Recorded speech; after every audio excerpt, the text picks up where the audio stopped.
but you get a more of appreciation if you watch the beginning all the way to where they are now, because then you see what the character go through, the struggle, the training, all this other stuff. Naruto is another one. It had politics, it had betrayals, it got twists, it got turned. Like it's just great. Cause you know what the big three are, right? I do not. You come the Okay, wrong I'm person gonna to get him. ask.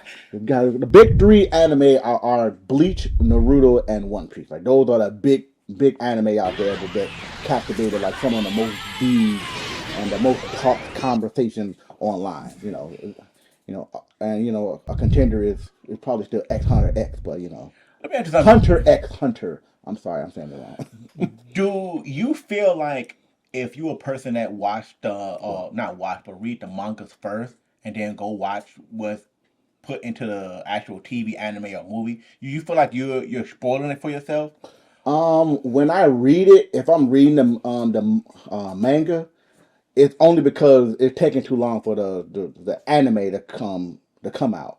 But if I read it, I will read up to a certain point to where I can't read anymore, and I'll go back and watch some of the big fight scenes because I want to see how those are animated. But a lot of the time, if it takes too long for an anime to come out, or we gotta wait another 2 years or a year or whatever the case may be, I'll just read it all the way through. But reading it, you avoid all those filler episodes and the unnecessary episodes that don't make any sense, and you like, come on, just get back to what we need to get back to.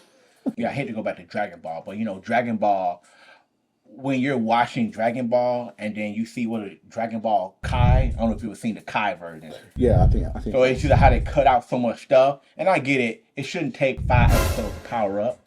I totally understand that. It should not take five For episodes to sure. power up. But at the same time, is it necessary for us to watch 5 episodes to power up? Or do you feel like when they give us the original version, it still has that feeling of the original authenticity of how they originally made it? Or do you rather just get to the point? When I'm scrolling online and you see spoilers, but like when you see just a screenshot of a manga, it can really spoil something for you. Versus if you see a video, clearly you got to click on that video and see what it is. But then again, like it's rough. it can Yeah, be, because it can be rough. Like if you're trying to, hey, I haven't read that episode yet, but somebody posted online or said something, then you're like, oh, like I would have loved to read that. But it's a different experience when you read it and you laugh from it versus when you watch it. Because sometimes, these English dubs be so horrible. don't. English dub be so horrible. So you got to read everything in subtitle, but then you like, I noticed, in the English dub, and then when you're reading it, it's like they change the wording. But it makes more sense when you're reading it versus with the English dub because they kind of make it kind of corny. I'm like, oh, come on, like, you know.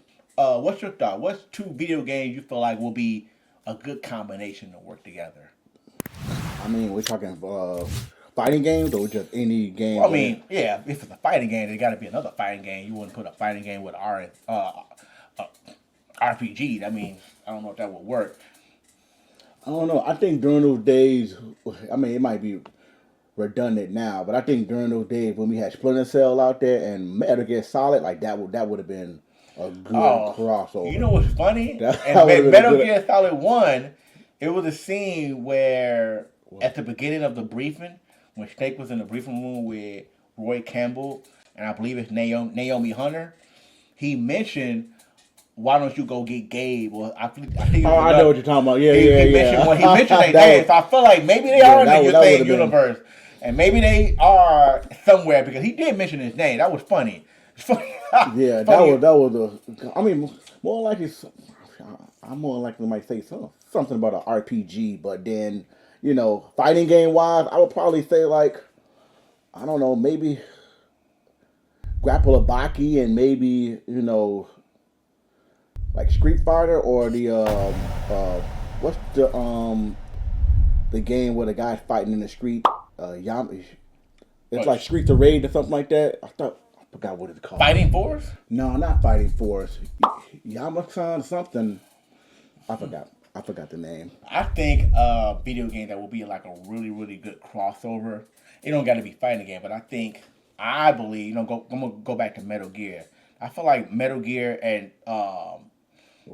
Siphon Filter or Splinter Cell definitely would have been an Yeah, official crossover to where maybe they cross paths or they come across somebody he got to defeat in one of them games. Because I think at the time when Splinter Cell was at its highest, Metal Gear was up there too, but it was like Splinter Cell was giving Metal Gear some competition. But I don't know. I feel like we know today Metal Gear still lives on and Splinter Cell doesn't. And I don't know if that's just contract related stuff, but I think also some other games that would definitely be like a really, really good crossover. Well, I wouldn't say crossover. I'm going to get off crossover. But I think they need to, I'm just going to do a left turn here. They need to bring back Bloody Roar. Like, Bloody Roar needs to make a return. I don't understand. Yeah, Bloody Roar. And I'm sorry to make a left turn here. I got off topic, but Bloody Roar needs to come back. Where's this game at? What happened? Who owns it? Who shelved this game and put it up in the closet? Even the cameraman like Hold on. I gotta. Yeah, the cameraman. Dude, I've been saying that for years. Bloody Roar and Shenmue. Oh yeah, Shenmue was good. Oh yeah. Did they end up coming out with a third one or what? Shenmue, they made a Shenmue 3. It just wasn't popular. It wasn't popular. And now back to your regularly scheduled program. Ninja Gaiden need to make a comeback. Bloody Roar needs to make a comeback. What else that was just like? I feel like Devil May Cry is just like every couple of years, and I get it. Capcom don't want to focus on watering it down, but Devil May Cry is so many areas that they can explore with that story. Doing the story of Sparta, doing the story of how he went down and like wiped out the demon underground, just that part of the story. I'm gonna go back to Bloody Roar. Bloody Roar. I'm gonna find out who owns this and I'm gonna send an email. But they need to bring this game back. Ninja Gaiden. It's just a lot of games like Shinobi. Like I remember Shinobi was really good when they made that last one. I enjoyed that game. Tenchu Z or Tenchu. Like some of these stealth games need to come back because that was good. And maybe they didn't make a lot of money, but what's the other game that was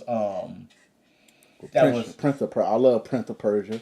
Yeah, was really good. Prince of Persia. Was a really good game. They made it come back. I feel like it was swept under the rug. I know they're doing Soul Reaver now, right?